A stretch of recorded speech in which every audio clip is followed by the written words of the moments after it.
본인이 대단히 잘난 줄 알고 있는 국민의힘 당대표 한동훈에게 한준호를 한번 갖다 대보고 싶어서 여러분께서 저를 응원하는 것 아니겠습니까? 한동훈은 한준호가 책임지겠습니다.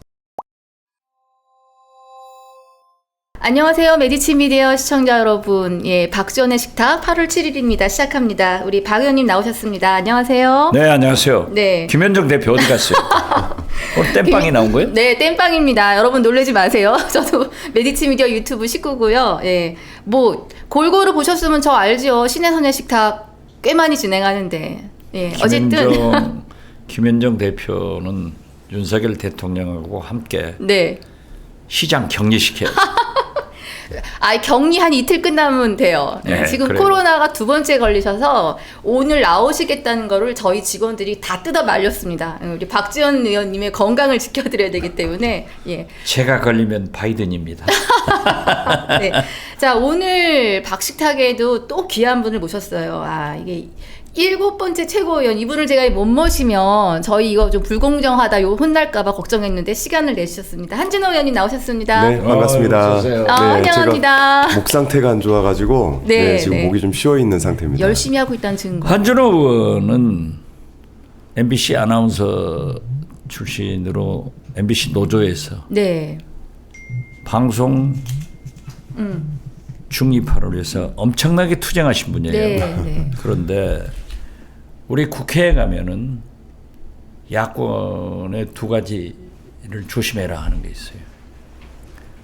조국 대표하고 네. 투샷으로 사진을 찍지 마라. 확 와닿는데요? 그리고 한준호 의원하고 같이 찍지 마라. 아하, 이런. 이건 키도 크고 얼마나 잘생겼어요. 네, 네. 거기다 음성도 좋지, 똑똑하지. 이분이요. 네. 김건희 양평 고속도로 문제 그걸 파헤쳐버린 사람. 선산이라고 하니까 다 조사해가지고 선산 굉장하십니다, 아니다. 진짜. 아나운서 말고 네. 기자를 하셨어요. 오늘 제가 이렇게 같이 출연하는 게 네. 저로서는 굉장히 사실 꿀리고 싫습니다. 저는 이렇게 한 달이 건너 있어서 다행입니다. 네, 아니 와, 잘생겼다. 그렇잖아요. 난리 났습니다. 예. 그래서 내가 조국 대표한테는 같이 얘기하고 있으면 네. 내 앞에서 머리 이렇게 하지 마라. 그런데 한준호 네. 의원 옆에 서 있으면 손해 아니에요. 그래도 지난번 매볼쇼를 선배님과 같이 나갔다 왔는데 예, 예. 둘이 잘 어울린다는 거예요. 요거 네, 의미 잘 있는 어울린다 말입니다. 이런 얘기 하시더라고요. 네. 네. 하여튼 뭐 저희 메디치 구성원 중에 이 지역구민이 한 분 계시거든요. 아까 그냥 한 5분 정도 네. 그 지역구에서의 실제 증언들 주민들이 어떻게 환호하는지 그걸 좀 들었습니다. 어쨌든 그 전당대회가 코앞으로 왔는데 7번째 주자로 저희 메디치입니다 나오신 거 정말 환영하고요. 네, 고맙습니다. 불러주셔서. 식탁에 나오신 분들은 다 잘 되세요. 자, 이따가 의원님 이야기는 풀기로 하고 네. 자, 오늘 이슈 좀 보고 갈게요. 박 의원님, 네. 부자세요? 아니에요. 부자도 아닌데 있는 거 탈면 남은 여생을 어떻게 보내시려고 지금 DJ 사저 김대중 대통령의 사저를 다시 매입하자. 저는 솔직히 팔렸다는 사실에 놀랐어요. 그리고 뭔 사연이 있었던 건지 잠깐 좀 들려주세요. 생전에 이호 여사님 명의로 동교동 사저가 돼 있어요. 예. 그러니까 늘 김대중 대통령님께서 나는 집도 없고 아내 덕에 여기서 살고 있다. 이렇게 두 분이 자꾸 농담을 하셨는데 예, 예. 이호 여사님은 생전에 이 집은 내가 가지고 있는 노벨 평화상 상금 8억은 네. 김대중 도서관, 연세대학교 그리고 김대중 평화센터에 기증하겠다라고 네, 네. 하시고 유언장도 남겼어요. 그런데 불행하게도 공증을 못했더라고요. 그래가지고 운명을 하시니까 예. 그 법상 친자에게만 상속이 되게 돼 있더라고요. 그러니까 이호 여사님이 김대중 대통령님하고 결혼하셔서 네네. 사실 그때 미국 유학 다녀오시고 이화여대 서울대 졸업하시고 YWCA 총무로서 강원영 목사님 같은 분은 결혼하지 마라. 너는 이 나라 네. 여성운동가로 충분히 국가를 위해서 할 수 있는데 돈도 없고 그쵸. 직업도 없고 호래비 아들 둘 거기다 어머님 병든 여동생 데리고 있는 저기다 어떻게 갈래? 그랬더니 이호 여사님께서 내가 저분과 결혼을 하면은 저분이 큰 일을 할 수 있다고 본다. 예. 그래서 결혼을 하셔가지고 그렇게 돌아가셨는데 사실 이호 여사님 41살에 김홍걸 의원을 태어난 거예요. 친자로 되니까 김홍걸 의원한테 집하고 노벨 평화상 상금 8억이 갔죠. 그러니까 이제 상속세가 나올 거 아니에요. 예, 예. 많이 나오죠. 예. 그러니까 김홍걸 의원이 제가 듣기로는 8억을 찾아다가 상속세 내고 네. 그래도 부족하니까 네, 네. 이제 빚이 막 눈덩이가처럼 불어나는데 김홍업 김대중 평화센터 이사장 네, 네. 둘째 아드님이죠. 김홍일 의원의 그 형수 등도 이제 관심을 가지고 있었지만은 뭐 집안 사정이니까 얘기를 하지 않더라도 어려웠어요. 네, 네. 그런데 김대중 재단 권노갑 고문이 이사장이시고 부이사장 문희상 의장 백이선 전 의원이 사무총장인데 여기에서 김홍걸 의원과 계속 접촉을 하면서 우리가 재단에서 모든 빚이나 네, 네. 이런 것을 안고 재단에서 맡아가지고 기념 사업을 해나가겠다. 이렇게 잘 얘기가 됐는데 네. 갑자기 전화가 끊겼대요. 연락이 안 된 거예요. 그런데 나중에 알고 보니까 김홍업 의원 부인 예. 둘째 형수가 이제 사저를 가보니까 어떤 모르는 사람들이 뭘 하고 있더라는 거예요. 뭐냐? 집이 팔렸다. 그래서 등기부등본을 떼보니까 홍대 앞에서 카페를 운영하는 분인데 세 사람이 산 거예요. 예. 그래서 이제 그 알려진 바로는 노벨 카페를 하겠다라고 했는데 이게 알려졌으니까 지난주에 권노갑 이사장이 소집을 해서 문희상, 백이선, 김대중 재단 측 그리고 김성재 김대중 재단 부이사장 장관하고 민주당에서 이제 추미애 김민석, 정동영, 박지원이 참석을 했어요. 예, 예. 그래 그 사정 얘기를 듣고 민주당과 국민들을 상대로 해서 모금을 했으면 좋겠다라고 해서 제가 무슨 낯짝으로 국민들한테 민주당한테 손을 벌리냐. 우리가 모두 죄인이고 예. 자식들도 재산을 가지고 있고 예. 김대중 평화센터도 김대중 재단도 있는 거 모두 내놔라. 그리고 우리가 적은 중소기업을 구조조정하더라도 저거책을 내놔야 되는데 우리가 죄인들인데 나부터 이제 제가 그 얘기를 듣고 국회의원 재산신고 했잖아요. 네네. 예. 하는데 제가 사는 아파트 하나하고 저는 정기예금이 6억 천 정도 있더라고요. 그래서 제가 비서한테도 그랬어요. 이것은 사저 만약에 모금하면 내놔야겠다. 예. 했더니 의원님 뭘 먹고 살려고 그래서 그거야 우리 아파트 평수 줄이면 된다. 참네요. 이렇게 했는데 그걸 얘기를 했어요. 예. 그리고 그렇게 하기로 했는데 이제 세밀에 전병헌 대표나 이낙연 전 대표가 이제 민주당이 뭐 하고 있느냐 예. 하고 있어서 당연히 들어도 싸다. 저는 그렇게 생각했는데 김민석 의원이 이재명 전 대표하고 상의를 한 것 같아요. 예. 그러니까 이재명 대표가 민주당이 나서야 된다. 나도 나서자. 굉장히 고마운 말씀을 했더라고요. 아니 김민석 의원이 페이스북에다 그 네, 얘기를 네. 하면서 박지원 의원은 전 재산을 내놓는다고 했다. 근데 그건 아니고 네. 제가 가지고 있는 일단 아니, 현금.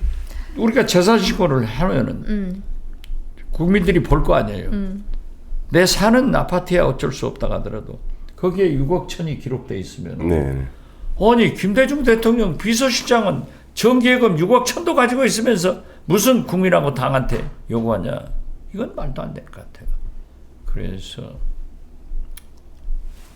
근데 이게 돈이 100억 가량을 100 얼마요? 120억? 아니요. 그것도 지금 현재 뭐 96억에 예. 매각을 매각이 했는데. 됐다는데 네. 그러면 이제 뭐 상속 아니 네네. 뭐 세금 어쩌고 저쩌고 하면 상당한 돈이 들어갔을 거예요. 그러면 120억이면은 그 이상 그런 걸. 아니 이제 근데 백이선 의원이 지금 현재 접촉을 그분들, 하고 있는 것으로 알고 있기 매입하신 때문에 분들. 저희들이 이런 얘기를 하는 것은 바람직하지 않은 것 같아요.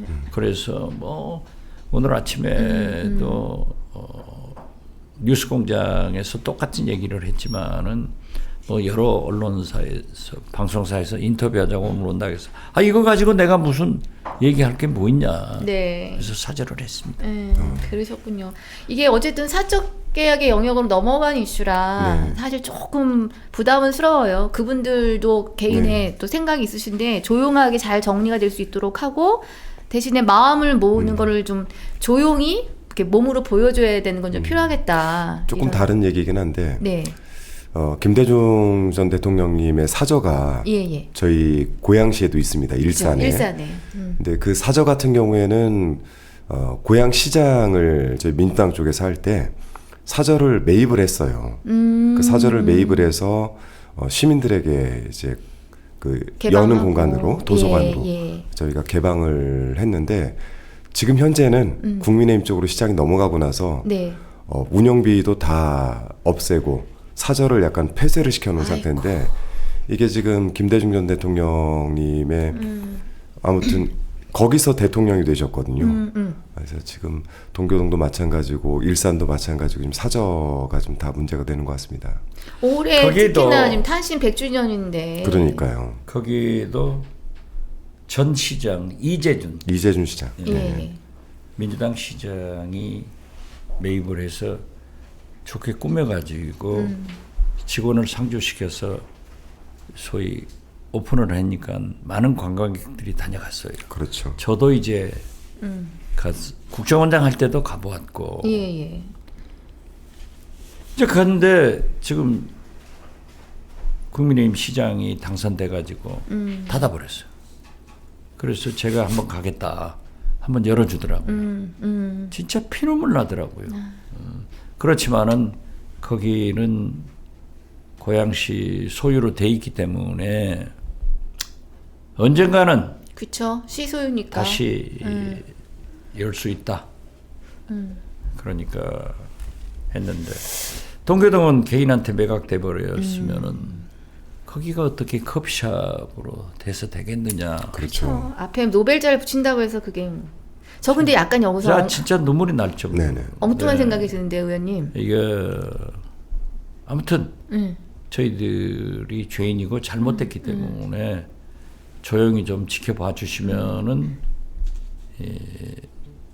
매각이 결정되면은 우리부터 솔선수범 해야 된다 하는 말씀 드리고 고마운 것은 이재명 대표도 그렇게 적극적인 의사를 표시해 줬지만은 예. 신정훈 국회 행안위원장도 정부 차원에서 할 수 있는 방법을 모색해 보겠다라고 저한테 2차례나 말씀을 하셔서 감사를 표하면서 우선 지금은 좀 조용하게 백이선 의원이 그쪽하고 잘 타협할 수 있는 그런 시간을 좀 주셨으면 좋겠다 이렇게 생각됩니다.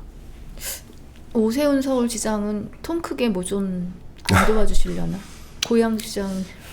박원순 시장이 네, 생전에 네. 계실 때는 거기를 이제 서울시가 구입해서 예. 서울시 문화재로 이렇게 하겠다라고 했는데 사실 오세훈 시장한테도 접촉을 했는데 그 이제 좀 사달라. 예. 그러니까는 거기에 이제 뭐 세금 여러 가지 게 있잖아요. 이걸 클리어해 가지고라 하고 사실상 거절을 해버리니까 아, 그랬군요.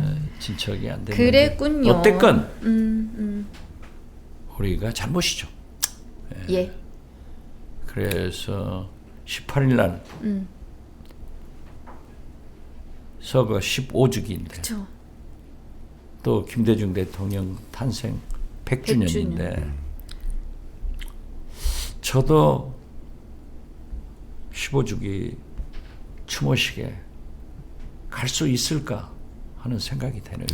실은 저희가 전당대회 날짜가 그래서 8월 18일로 맞춰진 거 아닙니까? 그러니까. 근데 네.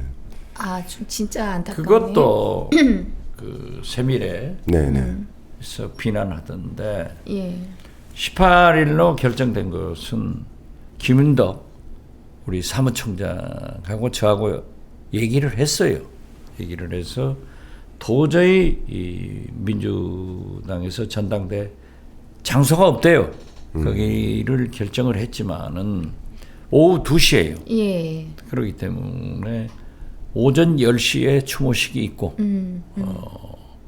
또 그 9시에는 김대중 마라톤 여기 국회에서 출발하는 팀들이 있어요. 네. 저는 9시에 갔다가 추모식 갔다가 우리 민주당도 추모식 10시에 하고 나중에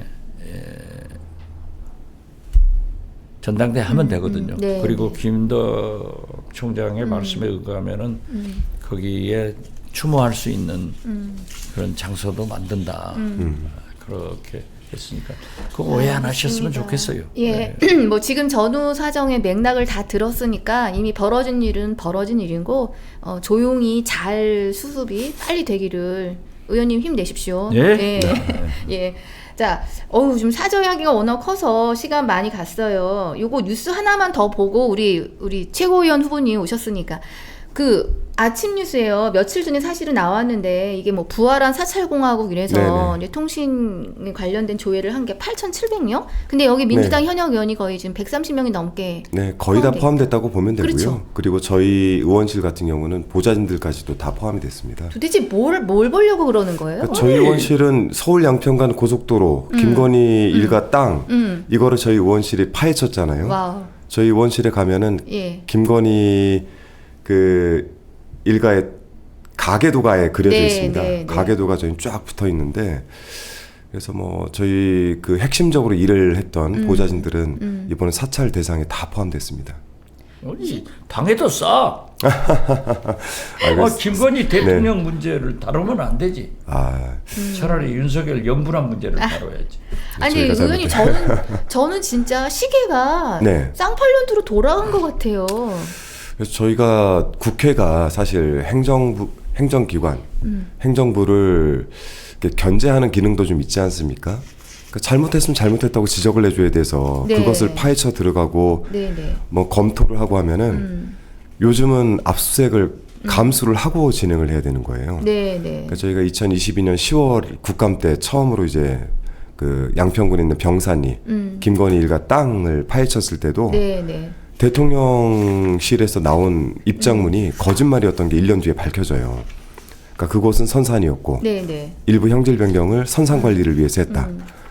근데 나중에 300m 위에서 그것도 한 3사람 정도의 명의로 돼 있는 진짜 선산이 발견되고 네. 그 뒤에는 여기에 대한 해명도 없고 지금 이런 상태인데 이거를 파헤쳤던 모든 사람들에 대해서 광범위하게 윤석열 대통령에 대한 명예훼손으로 사찰을 벌였다라고 예. 보고 있는 거죠.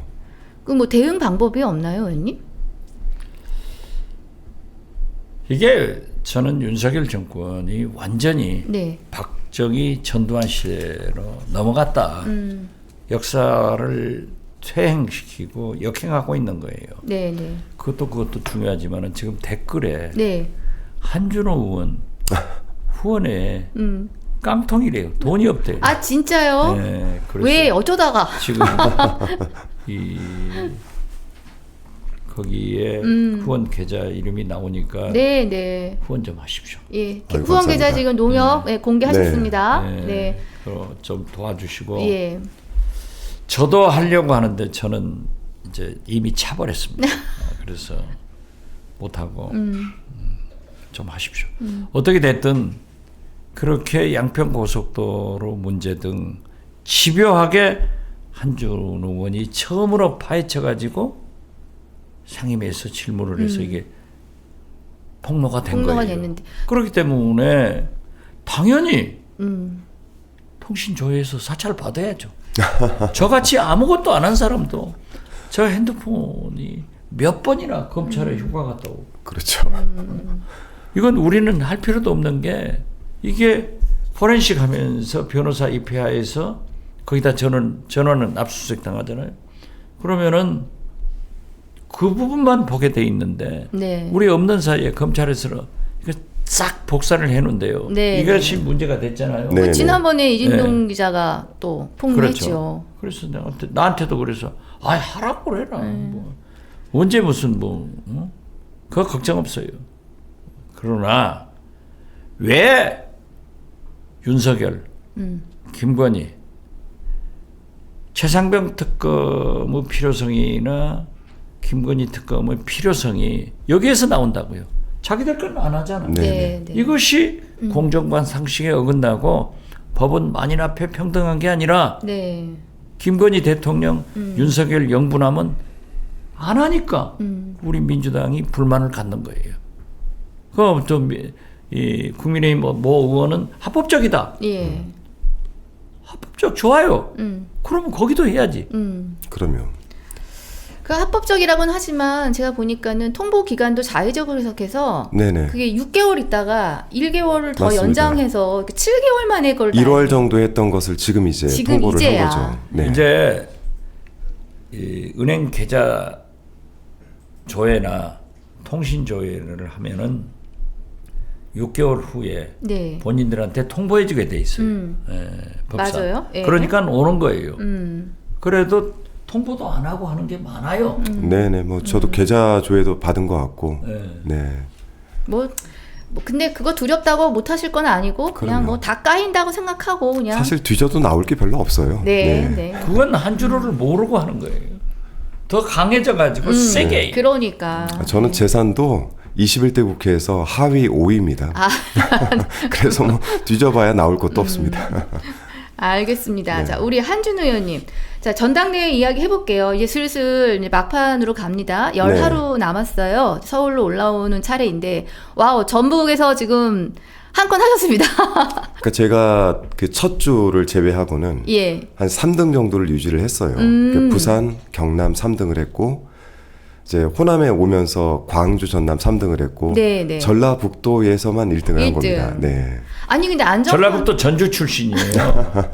저희 매 대표님이 전주 출신이어서 오늘 여기 못 나오실 걸 아주 원통이 하고 계십니다, 지금. 그런데 제가 광주 전남 의원들, 네네. 전북 의원들 별도로 만나서 식사를 하면서 우리 호남 출신이 민주당의 본산이 호남인데 네. 그렇죠. 지난 3번 지도부 최고위원회 실패했다. 그래요? 이게 말이 되느냐? 오. 만약 이번까지 못 들어가면은 네. 8년을 이게 안 된다. 그렇기 때문에 이번에는 광주 전남은 우리 민영배 의원 민영배는. 예. 그리고 전북 전주 출신인 한준호 네. 의원 후보를 좀 생각하자 했는데 광주 했는데, 전남에서도 그냥 많이 나오는데 그건 한준호 의원은 제가 말해서 나온 게 아니고 네, 네. 인기가 있더라고요. 그리고 이 연설을 기가 막히게 해요. 진짜 잘해요. 아니, 우리 한 의원님 네네. 캐치플레이즈가 되게 네. 독특하세요. 뭐라고 했더라? 싸워본 네. 싸우는 싸워본 네. 싸워본 또 싸울 줄 아는 한준호인데 네네. 일단 우리 당사자 얘기는 조금 두 번째 듣고 의원님 보시기에는 아까 인기가 높다고 그랬는데 왜 그런 걸까요? 첫째, 네. 의정 활동을 잘 하잖아요. 지금 21대, 22대 와서도 가장 핫 이슈인 그래서 일이 양평 잘해요. 고속도로 네, 네. 김건희 일가의 부동산을 위해서 굴하지 않고 처음부터 파가지고 공개를 딱 하잖아요. 거기에서 이제 점수를 딴 거죠. 그리고 저 마스크와 저 음성 말을 높이 평가하는데 제가 볼 때는 여기는 잘 될 것 같아요. 왜냐하면 지금부터 남아있는 곳이 대전, 세종시, 그쵸. 대전, 세종, 경기, 서울이에요. 서울. 그러니까 대전, 세종시에서도 다른 지역 보면은 다 지지를 받고 있고 그래서 저는 거기서도 2, 3위 할 거다. 그러면은 경기도는 본바닥이고 네, 네. 서울은 너무나 인지도가 높아서 그쵸. 좋고 그래서 제발 1등은 안 시켜야 돼요.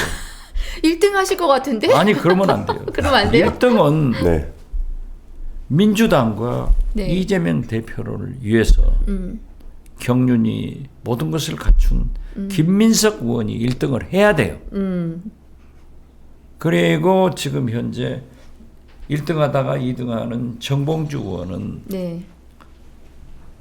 저는 최고위원회 진입하면 돼요. 그래서 당신이 1등 하면 안 돼. 네. 했더니 광주 전남에서 역전 당했잖아요. 네. 맞아요. 저한테 원장님 역전 당했습니다. 그래서 미안하기는 하지만은 정봉주 의원은 진짜 잘 싸우고 진짜 셀럽이고 그런데 우리 국민과 당원들이 도덕적 보상을 하는 것 같아요. 네, 네. 그러니까 들어와서 열심히 투쟁하면서 이재명 대통령 만들고 그 다음 총선에서 국회로 들어오는 것이 좋지. 그래서 정봉주 의원 1등하지 마라잉. 자, 그럼 전 여기서 아주 엉뚱하게 말해야겠어요. 네. 70년대생이 1등을 한번 해보는 거야. 그렇죠. 하면 안 된다니까. 저는 하는 걸로 응원하겠습니다. 1등을 하라고요? 이재명 대표를 네. 위해서 저는 네. 한준호 후보가 2, 3등은 무난할 것이다. 네. 어우. 저도 이렇게 목표는 한 2, 3등을 목표로 하고 있습니다. 2등 다르고 3등 달라요. 자, 네. 이제는 한 의원님 스스로가 보시기에 네. 어떤 부분들이 당원들로부터 저렇게 지지를 받는 거라고 생각하세요? 두 가지가 있는 것 같아요. 저희 민주당에서는. 첫 번째는 저는 그 이명박 박근혜 정권에서 언론 장악에 맞서 싸웠던 장본인이고 예. 또 제가 그 쫓겨나 있는 10년 기간 동안에 이 미디어에 대한 정책을 꽤 오랫동안 네네. 공부를 하고 예. 또 일을 해왔는데 그에 대한 전문성과 경험들을 좀 높이 사주시는 것 같고 두 번째는 제가 이제 울산부터 한동훈 전 비대위원장이 당대표가 되고 나서 이제 앞으로 그가 할 일이 또 우리 당을 조롱하고 비난하고 이재명 대표를 공격하고 그럴 텐데 그런 거에 저희가 질질 끌려가지 말고 네, 한동훈은 제가 맡을 테니까 우리 당대표님과 나머지 최고위원들은 앞만 보고 가셔라. 오. 이제 그 얘기를 했는데 또 여기 댓글도 나오네요. 네. 그 한동훈 대표하고 제가 동갑도래고 예. 또 같은 청주 한시예요. 네, 네. 제가 한동훈 대표는 제가 맡을 테니까 우리는 대선을 위해서 앞만 보고 달리시라. 이제 그 부분을 굉장히 좀 흥미롭게 보시는 것 같습니다. 한동훈 대표 맡아 전담 마크 꿀리지 않아요. 멘사 회원이시죠? 저분. 회원 아니고 멘사 테스트를 통과를 했죠. 통과. 네네. 그럼 IQ가 어느 정도? 그냥 150대 정도 됩니다. 네. 민주당 좋으시겠어요. 엄청나게 높아요. 네. 제가 고등학교 때 우리 고등학교에서 제가 IQ가 제일 높았어요. 네. 그런데 네?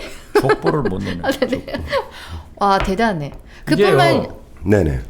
김대중 대통령 비서실장을 하고 민주당 대표를 했던 한광옥 네네. 네. 한강호. 전 대표가 청주 한씨. 네, 다 어. 같은 한씨죠. 네. 저랑 네. 뭐 같은 동갑 친구인데 늘 대통령 후보를 생각해. 그래서 안 된다. 청주 한씨는 남자는 대통령이 안 되고 여자 딸들이 왕비가 많이 된다. 조선 시대는 청주한 씨가 왕비가 13분인가 나왔고 왕에 또 사위가 많이 나왔어요. 그게 지역의 네네. 힘이야. 그러니까 중간지대에서. 청주 한씨는 내가 청주 한씨입니다라고 얘기하면은 저 집안은 여자들. 딸들이 왕비가 되는 집안이지 남자가 왕 되는 집안이 아니에요. 자랑하지 마세요. 근데 원래 청주한 씨를 거슬러 올라가면 마한의 왕이고 기자의 왕입니다. 기자조선의 왕입니다. 그러니까 어쨌든 전담하실 만한. 우리는 네. 신라 시대부터 네. 해 먹다가 밀양박 씨. 총 맞고 잠시 쉬었고 네네. 하다가 또 탄핵에서 쉬고 있습니다. 지금 뭐 아래에서 나온 것부터 시작하시는 거예요 지금. 아니 그래서 실력 보니까 우리 의원님도 말씀하셨는데 일단 일을 잘하는 사람을 지금 뽑고 있어요. 네네네. 그 다음에 이 싸운다는 개념이 요즘은 싸움이 옛날처럼 몽둥이 들고 싸우는 게 아니잖아요. 전략과 전술을 잘 세워야 되고. 그 아까 10년간을 얘기하셨는데 이거 비유하자면은 사실은 유배 가가지고 좋은 책 쓴 옛날에 훌륭한 분들처럼 비슷한 거잖아요. 네네. 아나운서에게 그 보직 두지 않고 네. 정책 맡겼는데 우리 그때 2008년 방통위 시작했을 네네네. 때니까 엄청 공부했죠. 그렇죠. 왜냐하면 새로 생긴 방송통신위원회가 예. 뭐를 하는 조직인지 잘 모르니까 그들이 할 수 있는 역할, 네. 그들의 권력 이런 네, 것들을 네. 공부할 수밖에 없었고 그렇죠. 그래서 그거를 10년간 지난하게 팠죠. 그러니 양평에 이어서 이번에는 박 의원님, 한 의원님께서 또 방통위 상황에 대해서 무언가 또 한 칼 하실 것 같다는 이런 기대감도 좀 듭니다. 이제 두 가지를 다 해야 되는데요. 예. 하나는 이제 서울 양평간 고속도로 종점 변경은 한 80% 정도 퍼즐을 맞췄습니다. 그리고 이제 그 주변에 또 김건희 일가의 땅들을 예. 굉장히 많이 발견을 했어요. 이제 이런 것들을 맞춰서 국정조사, 그 국정조사 밝혀지지 않은 건 특검으로 이제 넘겨야 되는데 이거를 이제 당하고 협의해서 빠르게 좀 진행을 해야 되고 네. 방송통신위원회는 사실 의결사안이 29개인데 이거를 가지고 뭔가를 할 수는 없어요. 지금 이준숙의 독주 이거를 막아내기는 정말 어렵습니다. 그래서 저는 영화 테이큰이라는 데 비유를 하는데 네. 어쨌든 끌려는 간다. 끌려는 가는데 잘 다시 돌아올 수 있도록 준비를 해야 된다. 네, 이런 말씀을 드리곤 하죠. 지금 우리 한준호 의원이 양평 고속도로 문제를 파헤쳐가지고 결정적 타격을 하고 민주당이 우뚝 설 수 있도록 기여를 했는데 예.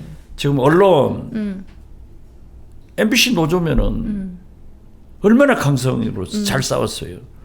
그러니까 한준호 의원이 만약 아나운서로 잘 나갔으면 이 고생 안 했을 거 아니에요. 네. 그런데 지금 현재 보십시오.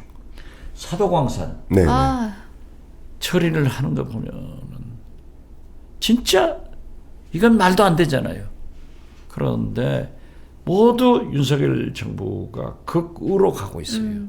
그래서 독립기념관은 또 어째요? 이진숙, 김문수, 독립기념관장 이런 인사는 극우 막장 인사로 가고 있는 거예요. 그러니까 저는 한동훈도 책임져야 되지만은 방송 네네. 문제에 대해서는 본래 전문가니까 네.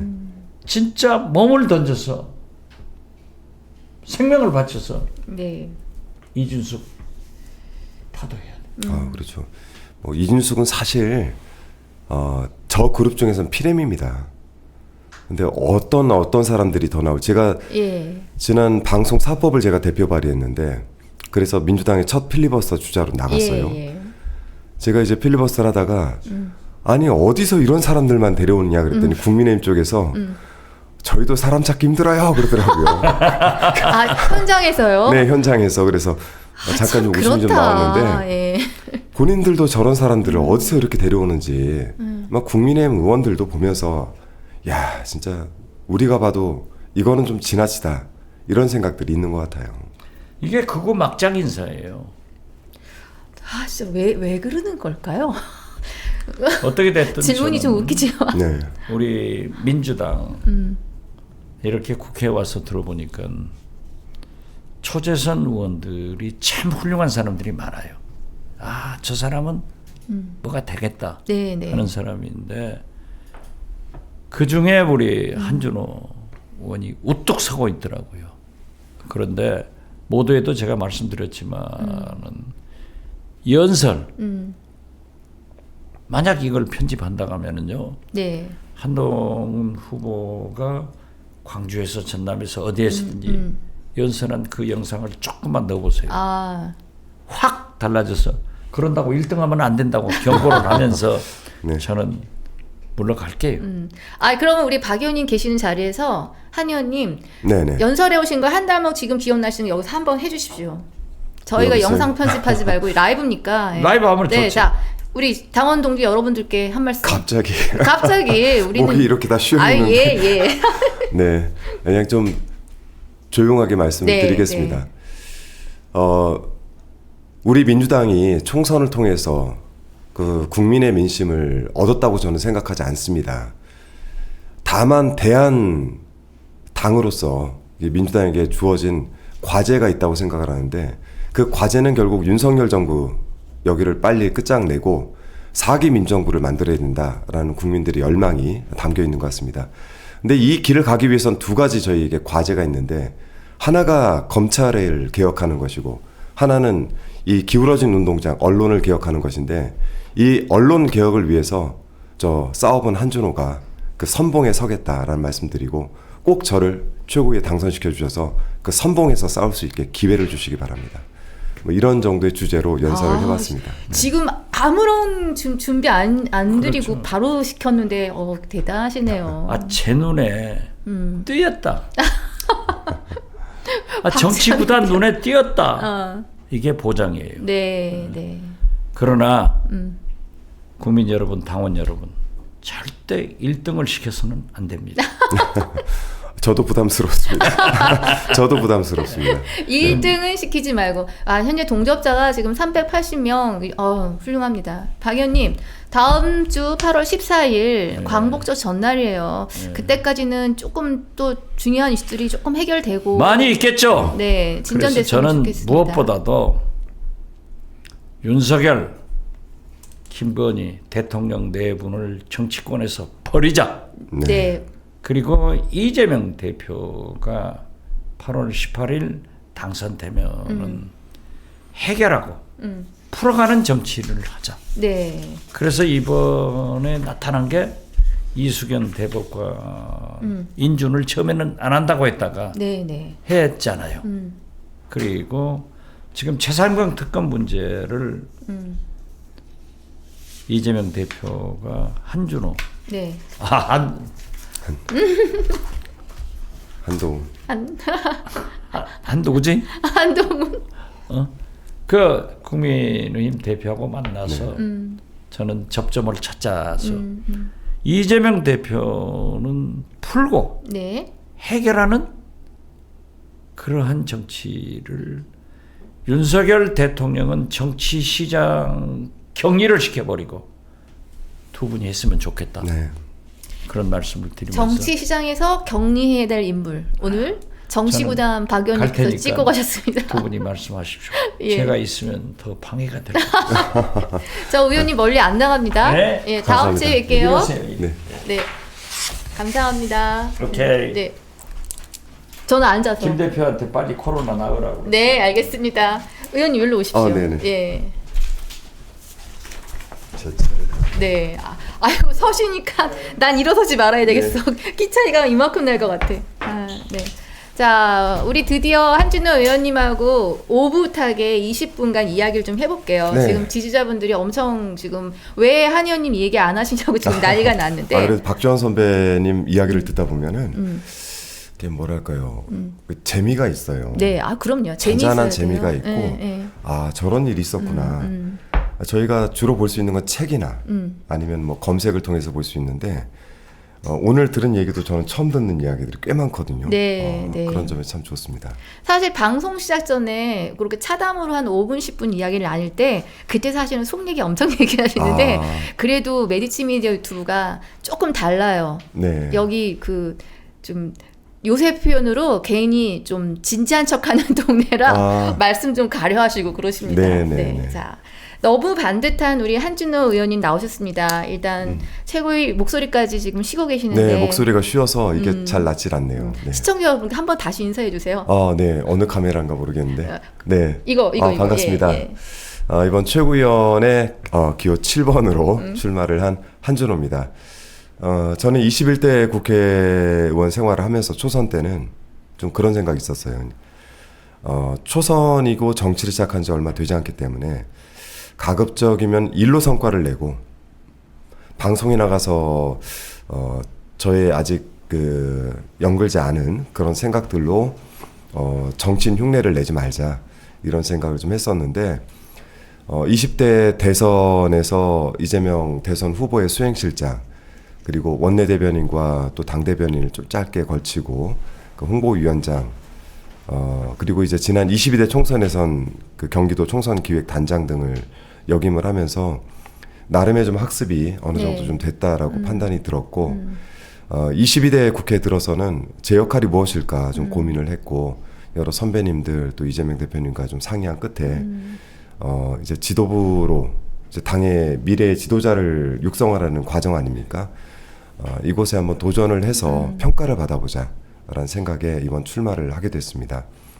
물론 제가 할 수 있는 역할은 뭐 언론을 개혁한다라든지 뭐 한동훈을 상대하겠다 이런 이제 메시지를 드리고 있지만 전체적으로 제가 할 일은 반드시 4기 민주정부를 만들어서 지금 이 상황들을 타개해야 되겠다라는 데 집중을 하고 있습니다. 많은 관심 좀 부탁드리겠습니다. 네, 감사합니다. 아까 제가 구호 약간 여쭤봤는데 싸우는 네네. 이거는 이제 그 대상이 있어야 하잖아요. 네네, 그렇죠. 싸우는 누구와 무엇을 갖고 싸우는지 한번 네네. 말씀해 주세요. 제일 먼저 싸워야 되는 거는 국민의 삶을 지키기 위한 싸움이죠. 예. 그 중에 제가 제일 잘하는 것은 어쨌든 지금 이명박 정권에서 그들이 가장 큰 성과는 4대강이 아닙니다. 언론입니다. 방통위를 만들었고 종편을 출범시켰죠. 그렇죠. 출범시켰죠. 종편 출범은 저희가 지울 수 없는 기록으로 돼 있고 네. 결국에는 언론이 상당히 기울어 있습니다. 저는 이거를 언론 장악 계엄령이 떨어졌다라고 생각을 하고 있습니다. 그들이 장악하지 못한 아직 남은 언론들 TBS를 폐업시키고 예. MBC를 민영화시키는 작업들을 이제 진행을 할 텐데 이 작업에 그래도 누군가는 앞서 싸워야 되는데 그래도 그들을 좀 잘 아는 제가 또 10년간 싸워봤던 제가 네. 잘 싸우지 않을까라고 생각을 하고 있습니다. 네. 그 사실 지금 우리 한 의원님을 유튜브에서 만난 것도 어찌 보면 그 결과물이에요. 모든 거는 이게 작용 반작용이겠다라는 생각이 그렇죠. 드는 거죠. 네. 종편이 얼마나 떠들었어요. 근데 사실 지금 종편 굉장히 재미없고 네네. 이제 다 유튜브에서 모든 것들을 진실을 얘기하는 이런 상황. 그렇습니다. 이게 20대 대선 때 처음 유튜버들이 대거 등장을 했어요. 예. 그게 지방선거에서 일정 부분 학습 효과가 있었고 이번 22대 총선에서 네네. 유튜버들의 힘이 발휘가 된 겁니다. 저는 앞으로의 대선도 또 그러할 거라고 예측을 하는데 네. 여론이 어떻게 형성이 되냐면 여론조사를 통해서 종편이 다시 이거를 재생산하고 그렇죠. 이거를 통해서 여론이 형성이 돼요. 근데 이번 총선 때는 뭐 김어준 씨가 만든 그 꽃이라는 여론조사 기관이 예. 이거를 방어를 하고 또 다른 여론을 조성하지 않습니까? 상쇄 효과가 있었어요. 네네. 저는 굉장히 특이한 그 시대로 좀 접어들었다. 맞아요. 네, 2010년 스마트폰이 나오고 난 이후에 굉장히 예. 많은 발전이 있었지만 이번 22대 총선은 정말 큰 변화를 겪고 있는 시기다라고 네. 생각합니다. 제가 27년 기자 생활을 하고 이제 1년 초 유튜버 1년 하고 있는데 네, 잠시 헷갈리면서 계속 합니다. 이게 뭐지? 그런데 어떤 맛이 있거든요. 그러니까 네. 한 의원님 같은 분을 저희가 이렇게 만나서 출판사에서 운영하는 메디치 미디어에서 이런 소중한 시간을 만들 수 있다는 것도 진짜 네. 저희가 잘해야겠다는 생각을 하게 만들어주는 그런 계기입니다. 그 오늘 사실은 매 대표님이 이제 부재 중이셔서 제가 대신 진행을 하고 있는데 저 한 의원님을 좀 살펴보면서 궁금한 게 네. 뭐 많은 정치적 이야기들은 들으실 것 같고요. 인간 한준호에 대한 걸 좀 여쭤볼까. 네. 사실 이거 참 질문이 쉽지는 네. 않아요. 어떤 한 인간을 만드는 거는 굉장히 많은 동력들이 있고 개인의 경험 역사가 있는데 사실 요새 찾아보기 힘들어요. 저희가 같은 70년대생이지만 네네. 어린 시절 굉장히 고생하셨고 사실은 공부를 포기하셨다가 하신 거나 마찬가지신 거잖아요. 근데 또 머리가 얼마나 좋으신지 또 좋은 학교를 들어가십니다. 그 시절 한준호 나에게 어떤 근원적인 힘, 동력의 네네. 그 성장기는 어떠셨어요? 그때는 그냥 뭐 살고 싶었죠. 네, 살고 싶었어요. 네. 그러니까 제가 방배동 신문배급소에서 먹고 자고 살 때가 있었는데 예. 그때 이제 또 직장도 다니고 있었고 근데 돈이 떨어져서 밥을 먹기 굉장히 어려운 날이었는데 그때 방배역에서 신문배급소까지 그 숙소까지 걸어가는데 시간이 조금 걸렸어요. 예. 근데 너무 돈이 없고 배고팠는데 길가에 1,000원짜리가 하나 떨어져 있는 거예요. 네. 그거를 주워 올렸어요. 그리고 이제 주변을 두리번거렸죠. 남의 돈이니까. 이걸 어떡하지? 라고 이제 몇 걸음을 걷는데 또 1,000원짜리가 또 떨어져 있는 거예요. 그래서 다시 죽고는 누군가 흘렸나 보다 해서 쫓아가려고 예. 앞을 가는데 그렇게 1,000원짜리가 5장이 툭툭툭 떨어져 있는 거예요. 근데 사람들이 많은데 이 돈의 주인을 찾지를 못하겠는 거예요. 근데 그 돈을 남의 돈이니까 어디다 둘 수도 없고 쓰지도 못하고 네. 주머니 안에 넣고 한 일주일을 지냈던 시기가 있었는데 그러다가 어느 날 보니까 그 5,000원이란 돈이 딱 필요한 시기에 생각을 해보니 그 넣어뒀던 5,000원이 생각이 나는 거죠. 근데 그 정도로 이제 굉장히 어렵게 살았던 시기가 있었는데 제가 성장을 하면서 가장 주변 사람들이 많이 들은 말이 무엇인가 도전을 하려고 하면 예. 다들 안 된다고 그래요. 이유가 한 100가지쯤 됩니다. 그렇죠. 학교를 갈 때도 이래서 안 되고 저래서 안 되고 또 직장을 들어갈 때도 이래서 안 돼 저래서 안 돼. 특히 직장 생활하면서 아나운서 준비할 때는 그때는 정말 100이면 100 전부 다 안 된다고 반대를 했는데 예. 저는 결국에 그걸 다 뚫고 합격을 했단 말이죠. 그래서 저는 약간의 그런 오기가 좀 있었던 것 같습니다. 국회의원이 될 때도 마찬가지고 하도 안 된다고들 하니까 네. 그걸 뚫고 한번 되게 만들고 싶은 그런 욕심들. 사실은 그 가장 기저에는 생존이 좀 네. 걸려 있었습니다.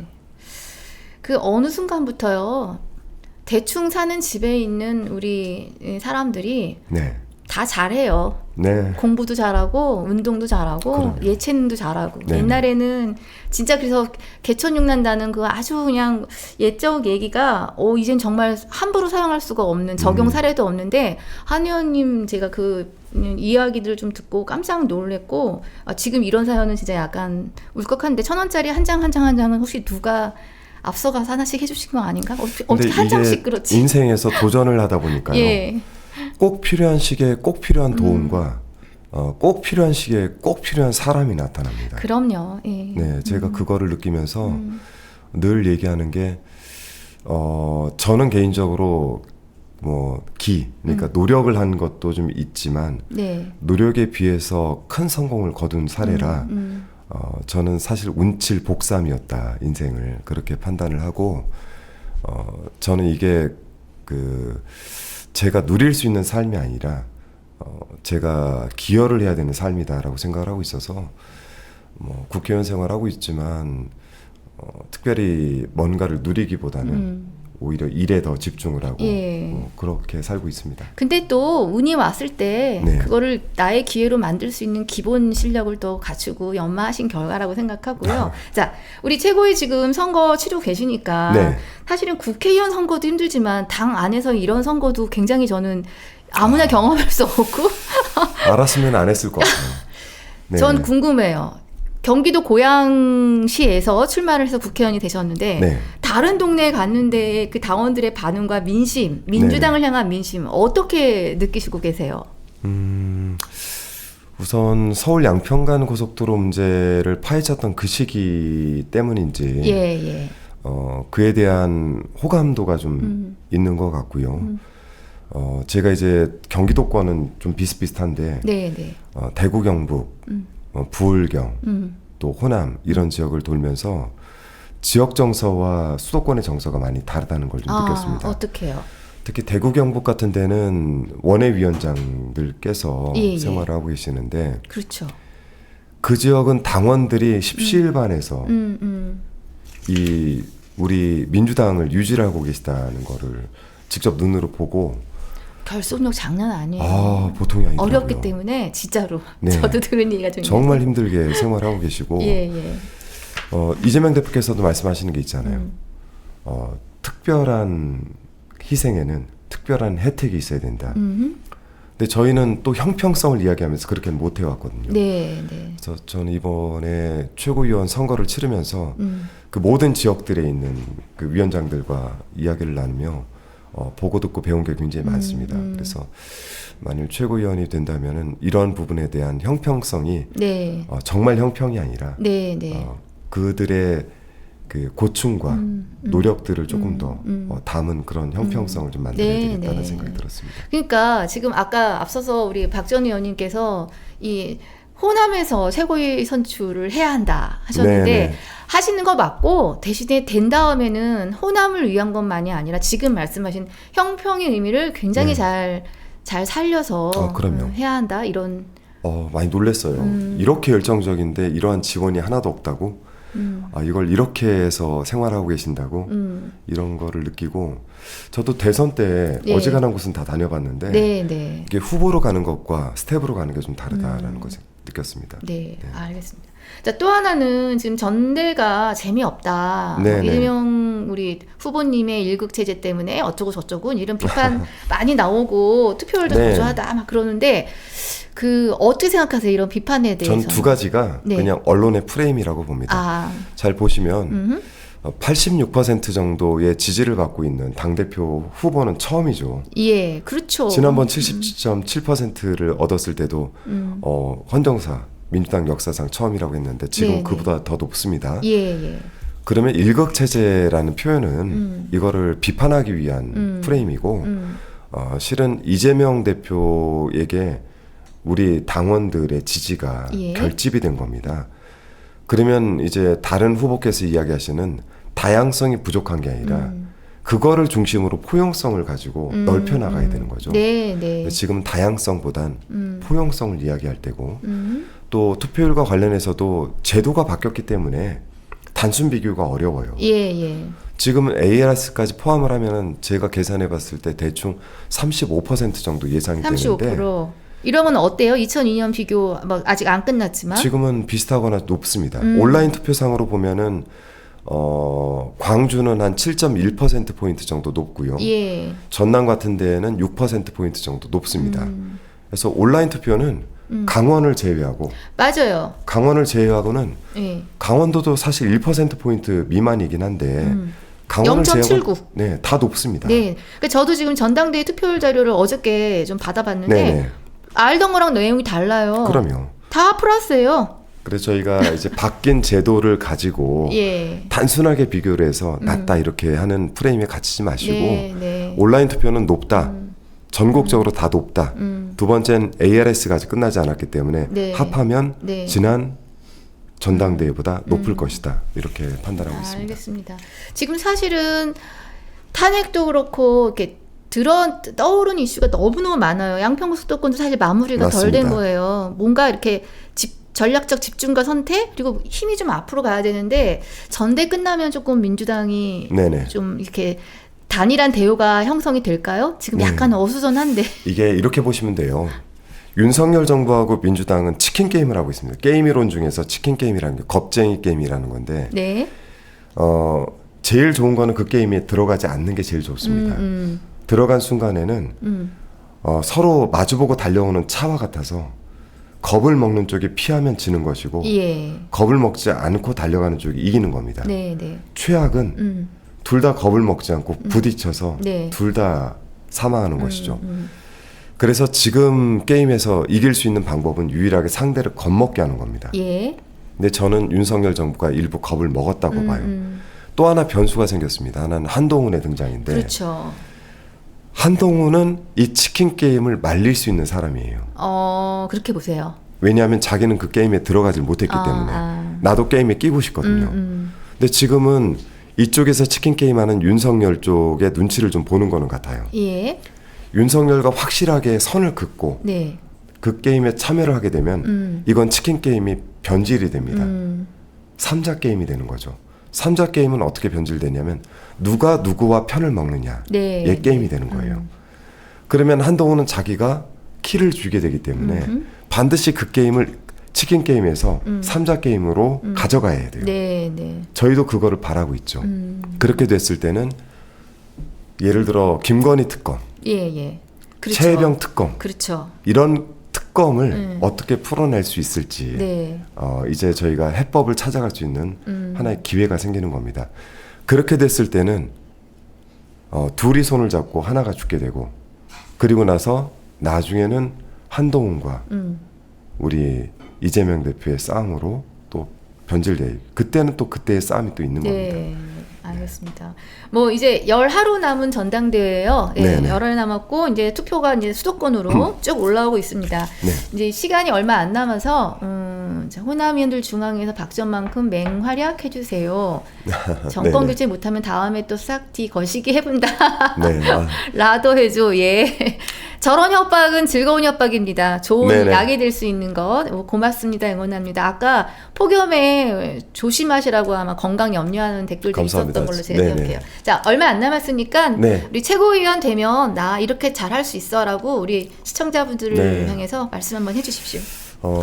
저는 이제 그 약속을 할 때 뭘 할 겁니다 이런 약속을 하기보다 우선 제가 최선을 다하겠다는 말씀을 이런 식으로 드립니다.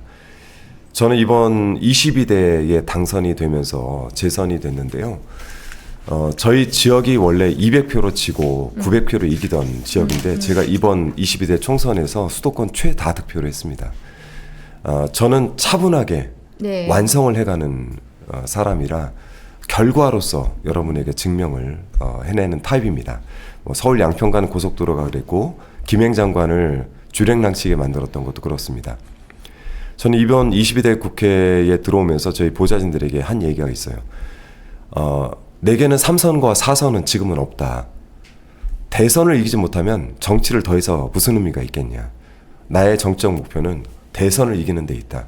반드시 우리 당이 집권을 하는 것을 보고 나서야 그 다음에 내 정치적 행보를 정하겠다. 이렇게 이야기를 한 만큼 저는 배수의 진을 치고 있습니다. 최선을 다할 것이고요. 좋은 결과로 큰 성과로 보답을 하겠습니다. 아우 대단하십니다. 예, 총선 수도권 최다득표. 지금 저 알고 있는 것 같은데 딱 정리해 주시니까 또 명확해졌어요. 예, 다음 총선 앞에 대선이 있습니다. 네, 그렇습니다. 대선을 제대로 치르지 못하면 그 다음 총선에 무슨 희망이 있겠어요? 굉장하십니다. 네, 예. 네. 자, 최고위원 되신 다음에 매치스 네. 미디어 한번 나오시고 불러주시면 그럼요. 언제든지. 그다음에 또 양평 고속도로 사건은 끝까지 파헤쳐서 한번 또 브리핑 해주시고. 그거는 정말 한번 브리핑을 할 수 있는 기회를 좀 주시면 네. 저희가 어디까지 밝혀냈고 네. 무엇이 남았는지 말씀을 드리겠습니다. 네. 하나만 말씀드리면 결국의 정점에는 김선교 현 의원과 네. 김건희가 있을 것이다. 저는 그렇게 추측을 하고 있습니다. 현재 의원 이름까지 나왔습니다. 네. 네, 알겠습니다. 우리 의원님 뭐 이런 거 안 갖고 오셨어요? 판때기? 저는 참네. 제가 그런 제 PR을 잘 못해요. 아이고 머니나. 네. 자, 박지원 의원님은 계좌가 꽉 찼다고 하니까요. 우리 시청자 여러분, 한진호 의원님 계좌 좀 꽉 채워주십시오. 이게 감사합니다. 총알이 있어야지. 방배동에서 1,000원짜리 5장 흘려주신 분, 제가 대신 감사하다는 인사. 오늘의 정치인 네. 한진호를 만든 그 5,000원의 힘 잊지 않고 계시는 것 같습니다. 예, 다음번에 또 뵙기로 하고요. 네. 예, 우리 건강 이 더운 마지막 더위 잘 보내기로 하고. 네네, 저도 건강을 얼른 회복하도록 하겠습니다. 목소리 다음번에는 더 멋진 목소리로 만나는 걸로 하겠습니다. 네. 예, 그 시청자 여러분 모두 건강하십시오. 다음번 박시탁은 원래 진행자 김현영 대표님 오시겠습니다. 감사합니다. 네, 오늘 불러주셔서 고맙습니다. 네.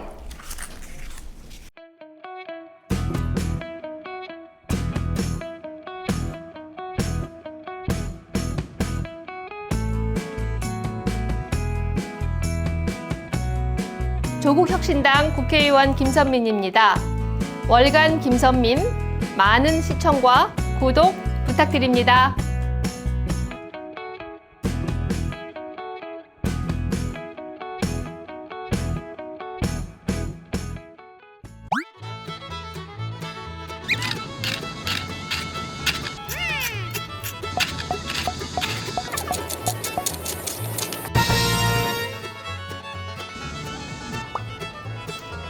이 정도는 파셔야죠. 파셔야죠. 확실히 파헤치겠습니다.